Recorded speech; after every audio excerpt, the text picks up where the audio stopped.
The first generation of Keychron K2 was one of the most hyped mechanical keyboard from Keychron. It has received a lot of media coverage, and even the famous tech reviewer MKBHD is daily driving a K2. So it must be really good since it gets all the limelights and attention right. Well, it depends on your requirements. You see, the first generation of the K2 was not perfect. The keyboard case has a uniform height from the front to the back, which means it lays flat on the table. But what makes it worse is the overall keyboard height being taller than any keyboards out there in the market. This issue was so dramatic where some users actually recommended the K2 must be paired with any sort of wrist rest to type comfortably.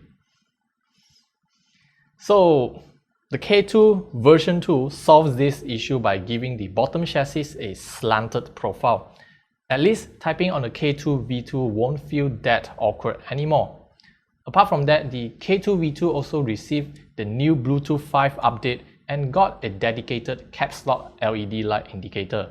What comes in the box is the Keychron K2 V2 with aluminium top case, transparent dust cover, USB-A to USB-C cable, wired keycap puller, additional keycaps for Windows modifier keys, and quick start guide.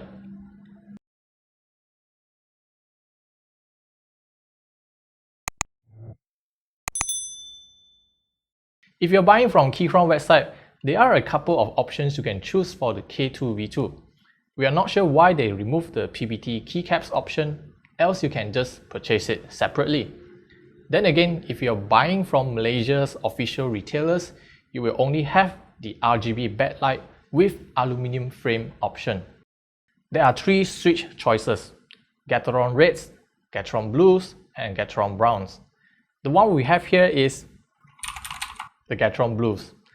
Not everyone's cup of tea, but that is what we receive in the mail. There are also another K2 with hot swappable feature, but it is absent on this one.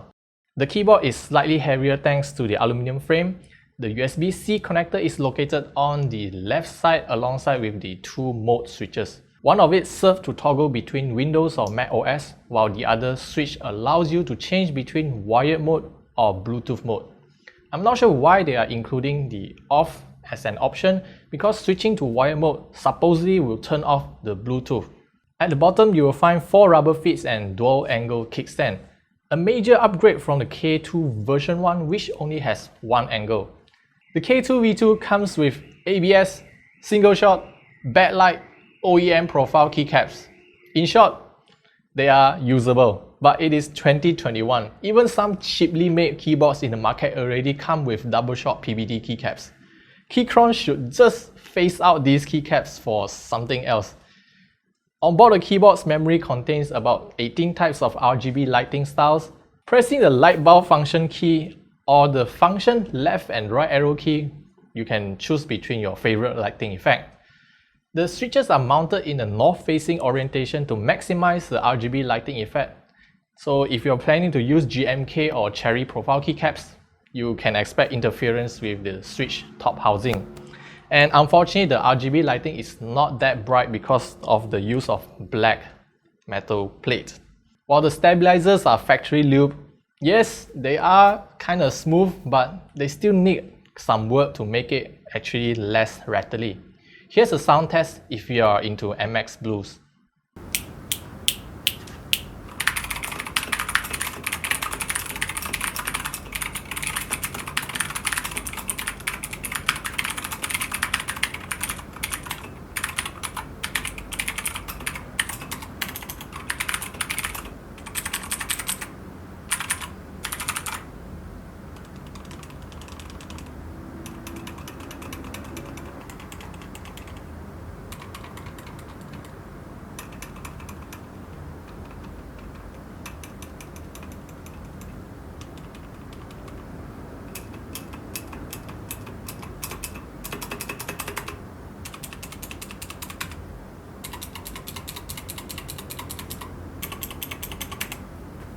So, Keychron K2 V2.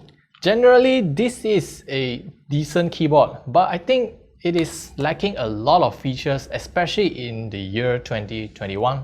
We're also moving into 2022. Right now, PBT double shot keycaps is very common in the market, and there is no reason for us to stick with ABS single shot. In fact, if you still remember, I mentioned about there is a hot swappable version of the K2.